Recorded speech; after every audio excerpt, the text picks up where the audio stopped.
आज देखते हैं हम उपराष्ट्रपति के बारे में।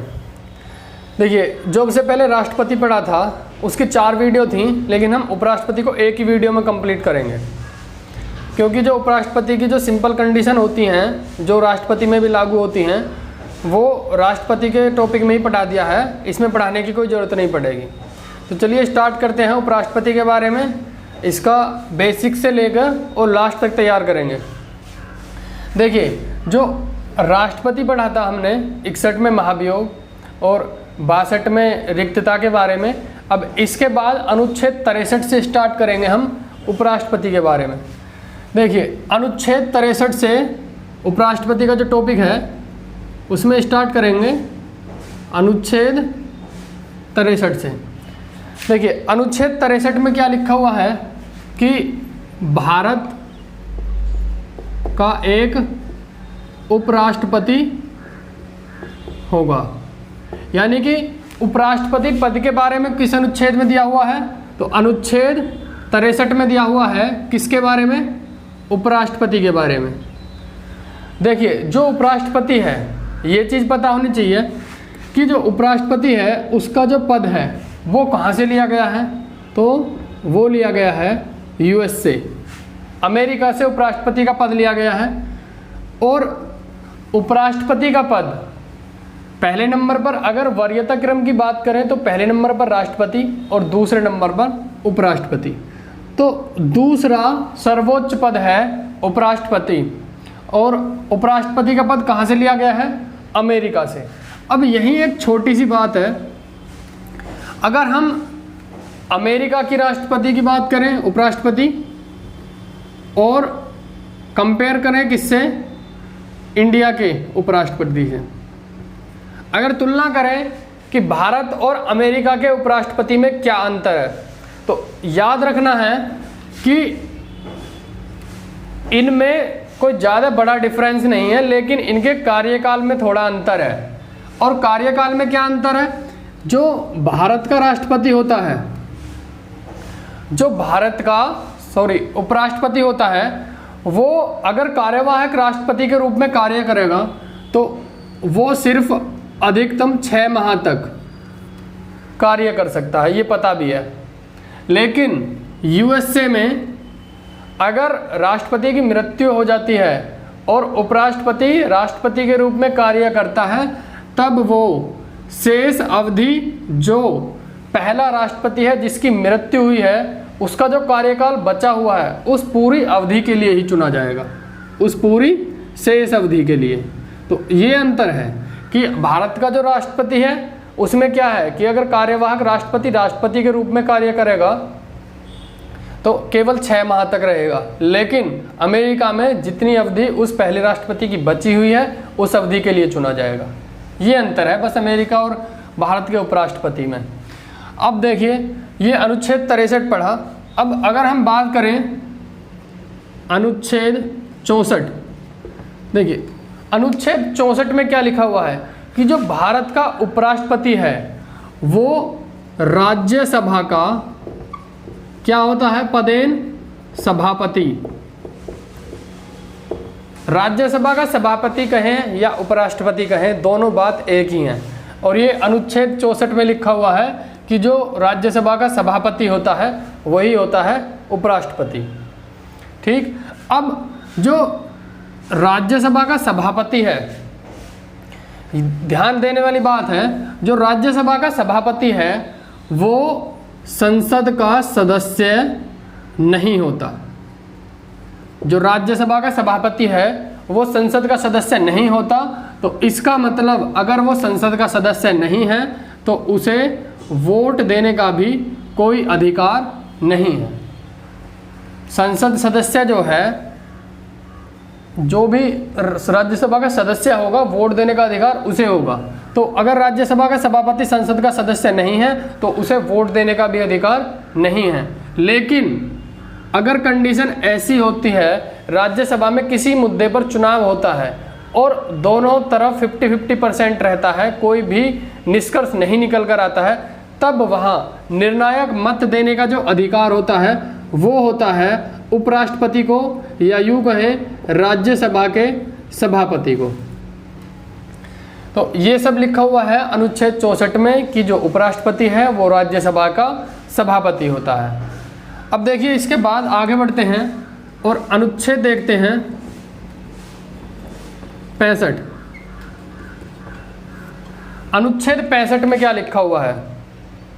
देखिए इसमें लिखा हुआ है कि अगर राष्ट्रपति पद रिक्त होता है, यानी कि अगर राष्ट्रपति का पद खाली होता है, तब उपराष्ट्रपति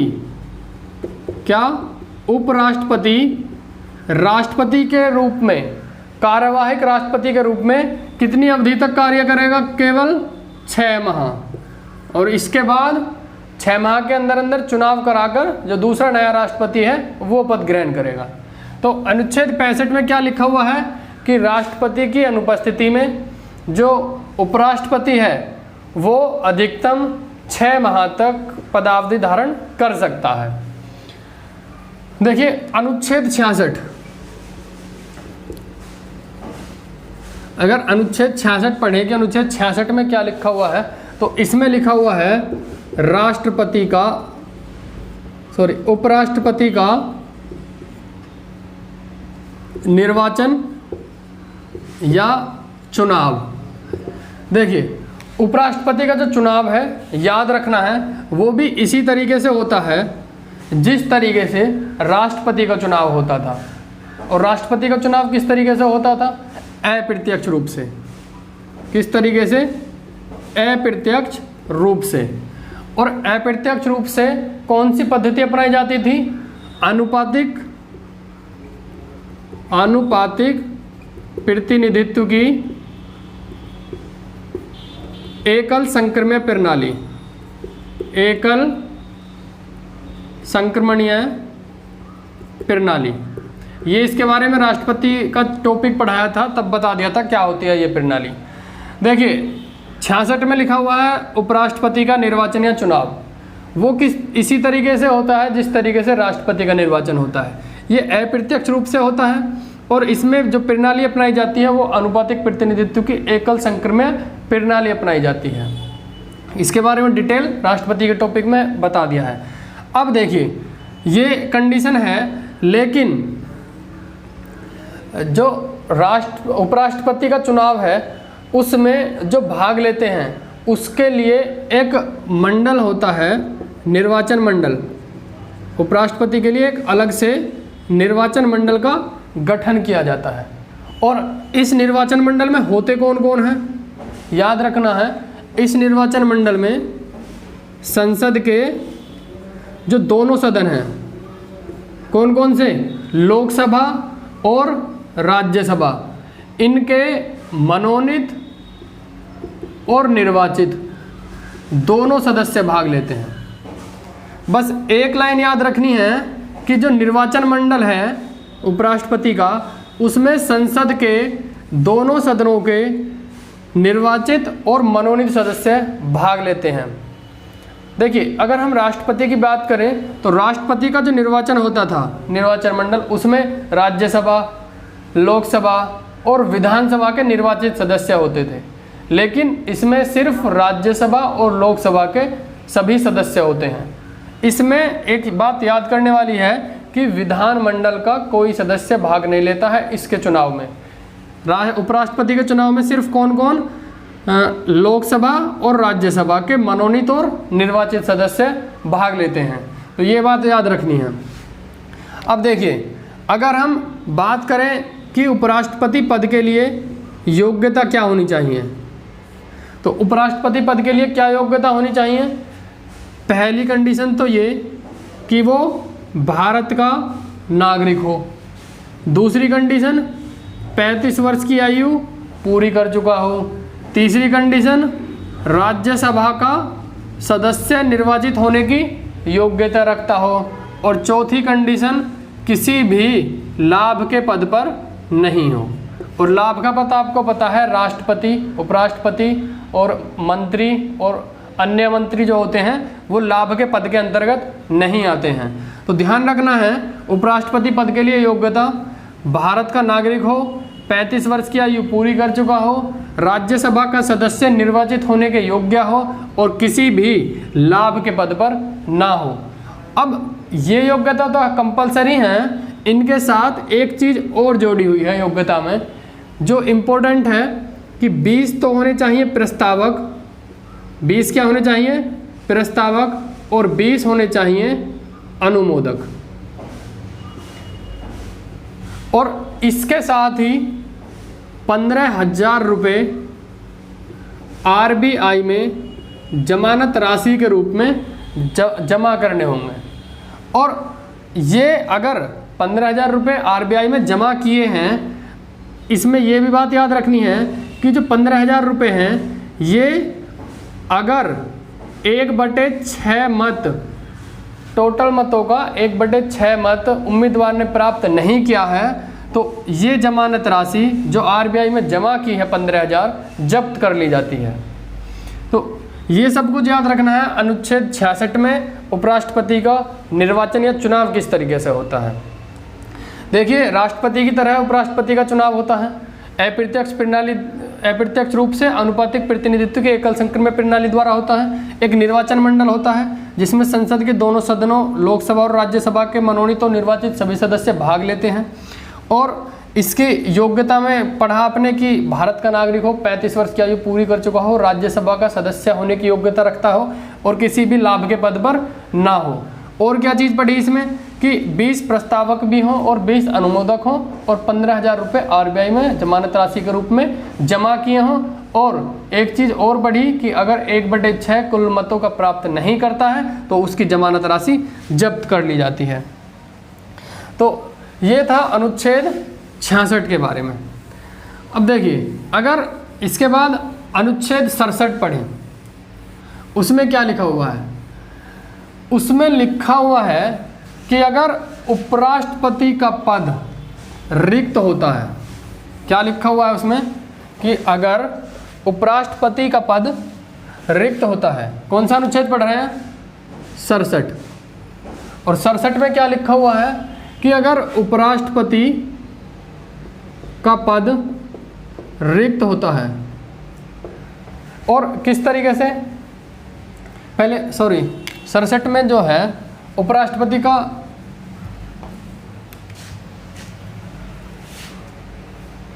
पदावधि है, इससे अगले अनुच्छेद में पढ़ेंगे उसके बारे में। देखिए, उपराष्ट्रपति की पदावधि कितनी है, जितनी राष्ट्रपति की है। कितनी? 5 वर्ष। यानी कि जो हमारे देश के उपराष्ट्रपति हैं वो 5 वर्ष तक अपने पद पर रहेंगे। अगर 5 वर्ष कंप्लीट हो जाते हैं और इसका जो उत्तराधिकारी है वो इस पद पर नहीं आता है तो उसके बाद भी ये पद पर बने रह सकते हैं। अर्थात जब दूसरा उपराष्ट्रपति शपथ ले लेगा उसके बाद ही ये इस पद से हटेंगे।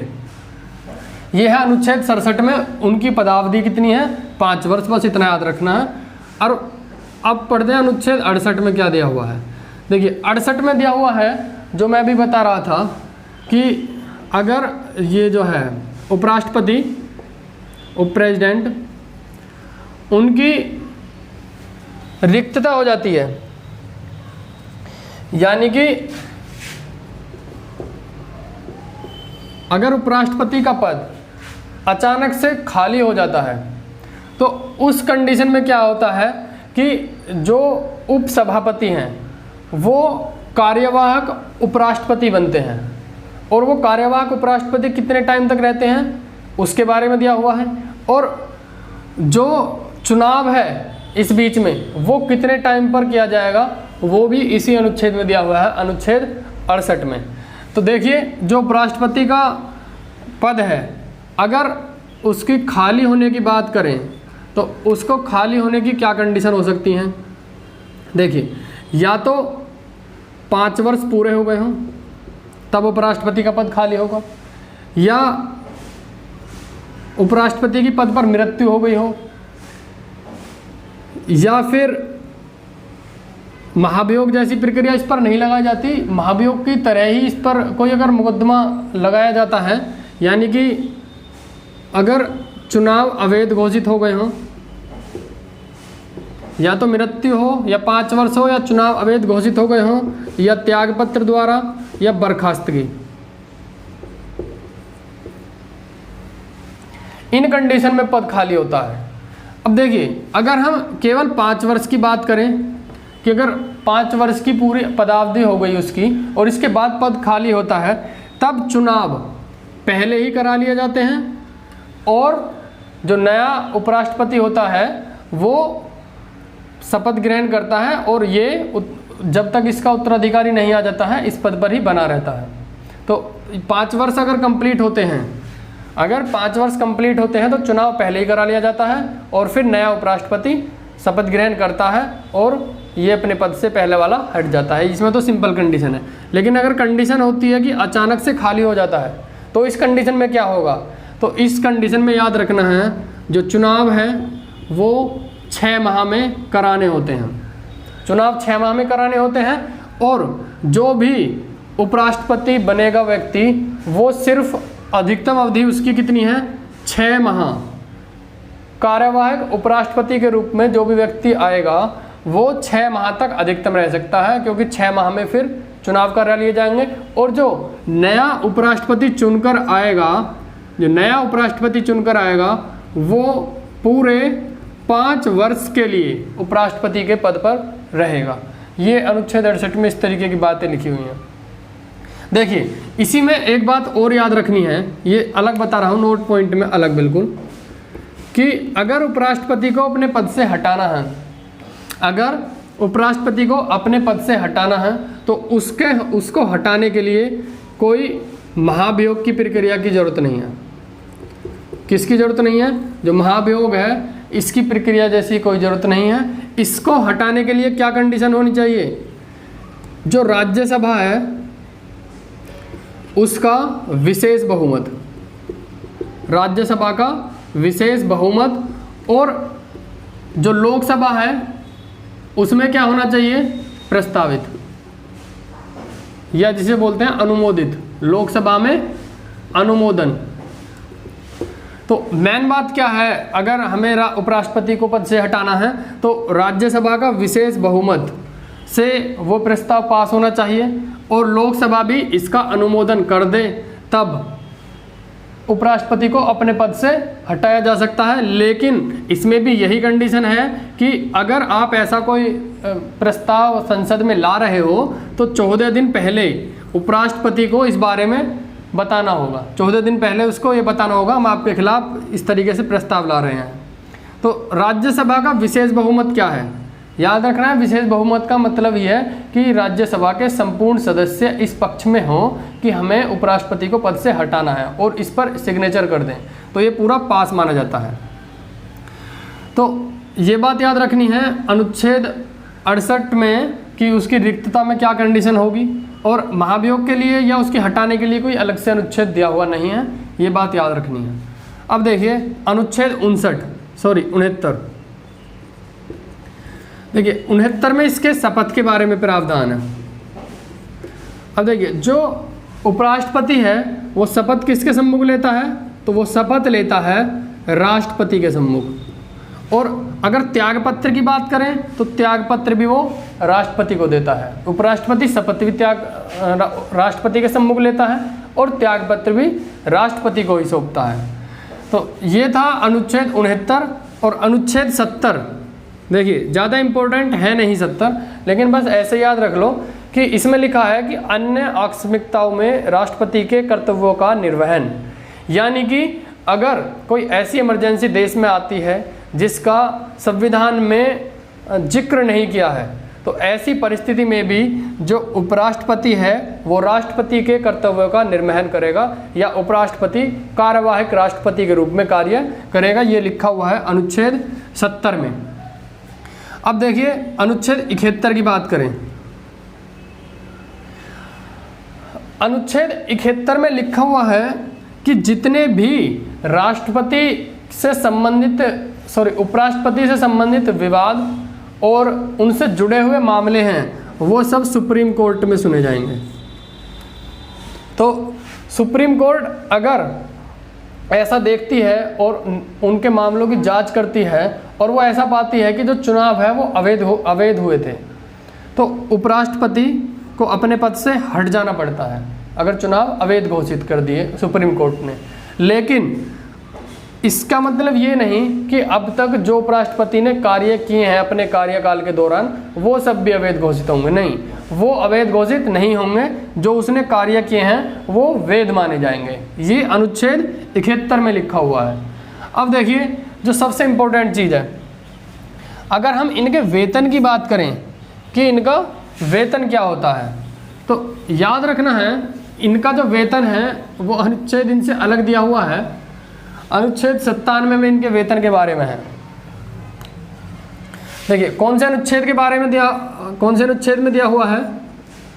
अनुच्छेद 97 क्या दिया हुआ है? उसमें दिया हुआ है उपराष्ट्रपति का वेतन। किसका वेतन?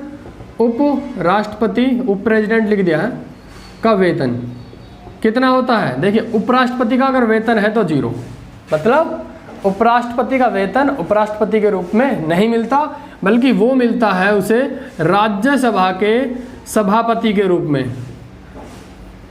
किसके रूप में मिलता है? राज्यसभा के सभापति के रूप में। और ध्यान रखना है वो है 4 लाख रुपए। देखिए 2018 में था 1.25 लाख रुपए, जिसे बढ़ाकर कर दिया है 2018 के बाद 4 लाख रुपए। और ये कहाँ से दिया जाता है? संचित निधि। याद रखना है 266 आर्टिकल में दी हुई है संचित निधि, 267 में आकस्मिक निधि। तो ये बात याद रखनी है कि जितने भी उच्च अधिकारी होते हैं, राष्ट्रपति, उपराष्ट्रपति, प्रधानमंत्री और मुख्य न्यायाधीश, जितने भी हैं उन सभी को संचित निधि से ही वेतन दिया जाता है। तो ये है उपराष्ट्रपति का अनुच्छेद 97 जिसमें वेतन दिया है, उसको सभापति के रूप में वेतन मिलता है, ना कि उपराष्ट्रपति के रूप में। अब देखिए, अब उपराष्ट्रपति के बारे में हम थोड़ी सी ऐसी बातें देखते हैं जो उनके व्यक्तित्व, अब तक के जो उपराष्ट्रपति हुए हैं उनके कंडीशन क्या थी कि जो एग्ज़ाम में क्वेश्चन आ सकते हैं। देखिए जो विविध में टॉपिक है वो सिर्फ वो बता रहा हूँ जो इम्पोर्टेंट है, पेपर में आ सकते हैं। बाकी उपराष्ट्रपति बहुत हैं, उनके अलग अलग क्रम बताने की कोई ज़रूरत नहीं है इसमें।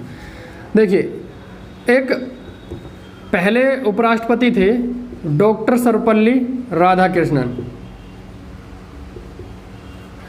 इनके बारे में पढ़ते हैं। देखिए ये क्या थे? पहले नंबर के राष्ट्रपति, पहले नंबर के उपराष्ट्रपति, दूसरे नंबर के राष्ट्रपति और पहले नंबर के ही राज्यसभा के सभापति, क्योंकि राज्यसभा के सभापति तो क्या होते हैं? उपराष्ट्रपति होते हैं।